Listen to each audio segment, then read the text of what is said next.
These past few days, around 3 p.m., I've taken my boys out to go sledding. The small island we live on is pretty flat, but on the campus of the relatively recently built Cornell Tech Institute, there are some hills.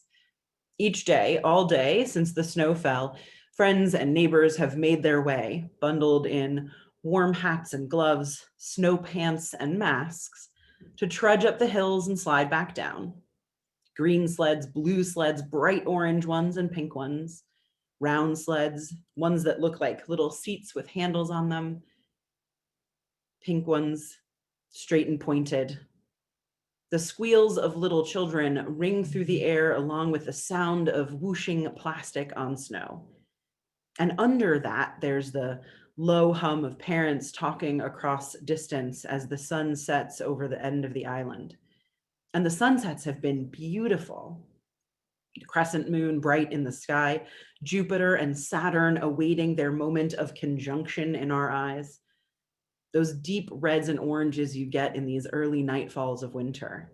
The sun just gleaming on the sheets of snow. It has all felt so entirely hopeful to me. The joy of the children of all ages and the camaraderie of the grown-ups, it has felt almost like a relief. Even writing about it this week brought me a bit to tears somehow. This has been a very long year, my friends. We first shut down, you may remember, back in March, over 9 months ago, before spring had officially moved in, before the equinox brought us back to equal day and night. And here we are, about to step again into winter. As Jeannie explained earlier, winter solstice is upon us. It will occur here where we live on Monday, December 21st at 5:02 a.m. And together we will experience the shortest day of the year. And for the next little while after that, though the light will increase each day, it will do so incrementally that we're unlikely to notice. And we will dwell together in that time of increased darkness. As we stood among the snowy hills, and really hill is probably even too big a word, and the night fell clear on Friday, I looked all around. Off to the east, Queens with the power plant always aglow, the lights that brighten the walkways along the river. To the south, the East River on its way to empty into the Atlantic, boats and bridges lit for safety. To the west, the towering buildings of Manhattan, billions of lights shining in little rectangles, row after row after row. And to the north, the little lights of the island I call home, and the river rejoining after it splits around us, more bridges, more lights as far as the eye can see. I live in a place where stars are few and human ingenuity is bold, and it's never really dark. When I was in 5th grade, our entire grade, which was about 50 kids, went on a week-long trip from New York City to somewhere outside of the city. I think it was Connecticut. And it was a wilderness trip. We were not roughing it. There were cabins and running water, but it was an outdoorsy experience for us city kids. And I don't remember a lot about it, but one memory that stands out, and I always think of this time of year, was this evening walk that we took. Our group, along with our counselors, went out into the forest without flashlights, just into the darkness together. And ultimately, it was an exercise in trust. Trust in our counselor, in each other, in ourselves. I hated it. I have never liked the dark. Nighttime has always been hard for me, hardest when I was young. I had what might have bordered on this thing we call hypervigilance, a heightened sense of feeling threatened in the world. It's something you see in folks with strong anxiety or post-traumatic stress. And while I don't have either of those, I've noticed among my minister friends that hypervigilance isn't uncommon. For me, it largely activated at night. It was, if I was the last one awake, I had this sense that I had to stay awake, just in case, almost as like a watchkeeper. It might sound familiar to some of you, perhaps you experienced this. It's definitely eased as I've gotten older, but I have also learned it's not uncommon, that the primal fear of the dark is real especially among children. They worry, we worry about what's coming, about the fact that we're unsure of what's around us. As adults, sometimes we worry about the loss of time for productivity. There's all sorts of things about the dark that we struggle with. And as a result, we do our damnedest to light the darkness however we can. We have this human impulse to banish uncertainty and the hard things.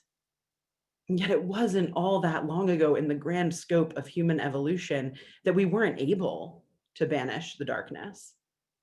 I think often of that time before electric light. I thought just this week about what the view might have been like sledding by moonlight alone. No bright lights from the power plant and the buildings across the river. I think about how the world must have felt on these darkest nights of the year.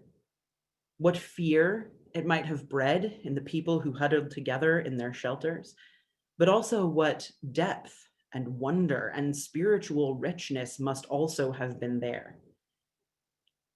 When we attempt to banish the dark, we miss something so vital. We let ourselves forget that our very lives and this world we share is built on balance. There are so many stories across so many cultures, myths, legends, deeply held religious beliefs that speak to the darkness and the light and to the balance between the two. Their rhythm together, the love that thrives between them, because they know that without one another, there would be nothing. Ancient celebrations of this time of year celebrate light, yes, and its coming and its return that begins with the winter solstice. They celebrate light with bonfires and candles and evergreens, and now we do with twinkle lights. But those ancient traditions also celebrated the darkness itself as a bringer of reflection, mystery, time for stillness and for quiet. Though their scientific understanding was different, long ago humans understood the rhythms of the earth. They knew that plants needed time to grow, to dig their roots deep into the earth under the cover of darkness. They knew that we need time to sleep, to be still and quiet. Earth needs time to cool down, to rest and restore itself for the heat of day, for the heat of the summer. They may not have understood about the tilt and the rotations. It wasn't that long ago we believed the sun revolved around the earth. But there were deeper truths that were perhaps easier to understand when we weren't able to light every moment. And I promise I'm not trying to romanticize some pre-technology time when all was wonderful. I really do recognize that there's been immense value in our capacity to turn on a light when we want to. But I wonder sometimes, I think sometimes, that something gets lost. That there are moments when we forget how important winter is, how important the deepest dark is. And we forget because it can become overwhelming. That's the hardest moment, when it becomes overwhelming. And we all experience it in our lives. That moment when we worry that the dark will be permanent. We all have a moment when we wonder if the winter season will ever end, or if the winter we are experiencing inside ourselves will end. We've been going through such a moment together as a species for the past 9 months. And these are moments of crisis, when we think too hard about how small we are in the world and we wonder if our actions matter, when the mystic experiences the dark night of the soul and feels as if life itself is meaningless, when grief pulls at our hearts so harshly we forget what joy is, when something shifts our lives so significantly that we can't ignore it and we wonder if we will ever recognize ourselves in the mirror again. When a pandemic rages and even with a vaccine in sight, we wonder if it will ever end. When we sit in the darkest night and for a moment, we fear with all our primal being that the sun won't return. There's a resonance this year, perhaps more than any I have ever known. We enter this winter having in many ways wintered too long already. Those moments of darkness when it feels too big or too real or too permanent, they can be hard to embrace. It's hard to see these times as miracles unto themselves or as gifts. And well, they may not be, but how we respond to them can shift what work they do in our lives.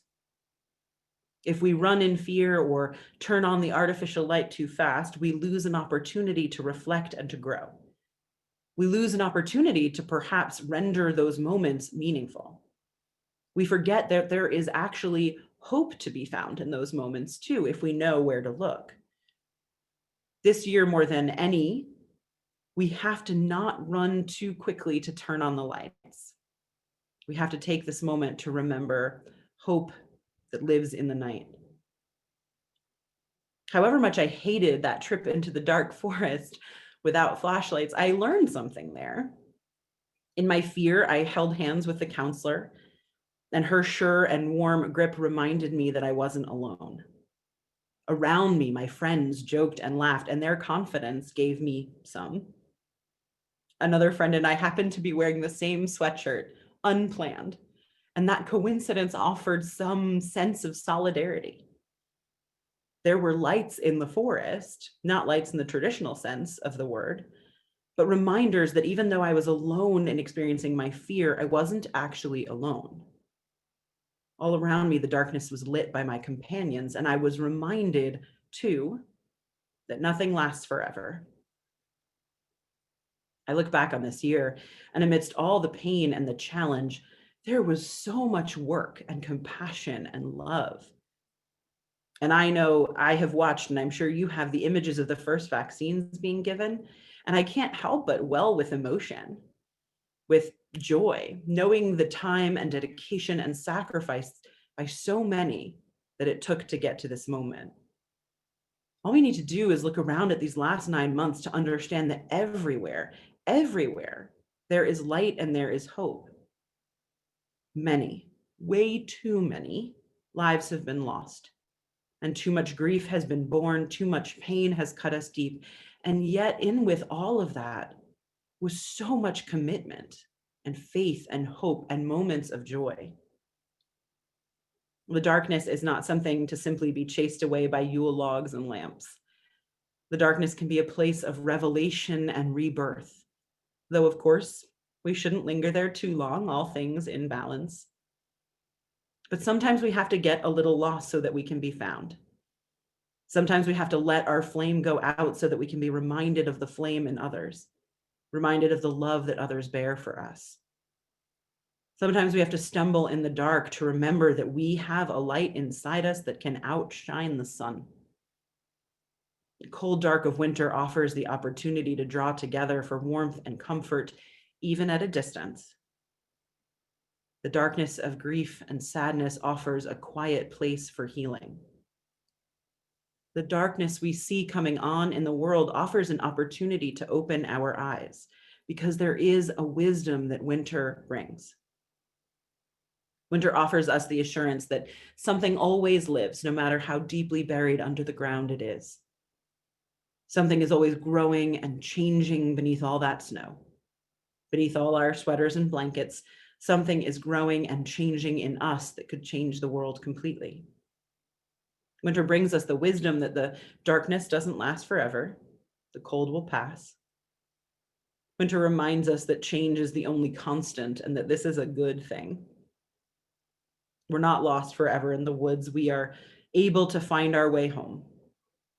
Out in the darkness, out on that spiraling walk in the wilderness, on those snowy hills, out there stuck in our homes, connecting through Zoom and social media.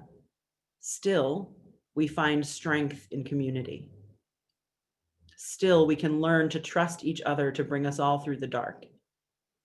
Still, we can learn to light our own way. And when that proves too difficult, we can learn to live by the light others shine on the path for us, and to light their paths in turn. Darkness can result in lasting and real change. And Jan Richardson reminds us in that poem, Blessing for the Longest Night, that this deepest night is the moment that no matter which way you start walking, you are walking toward dawn. We can't live always in the light or always in the darkness. We need them both. The miracle of our universe, of our living, the miracle of everything is found in this precious and precarious balance.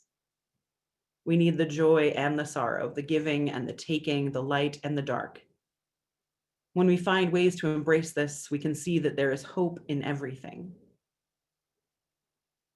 As the solstice moment comes and passes, and our short days slowly extend, may we remain open to what is possible.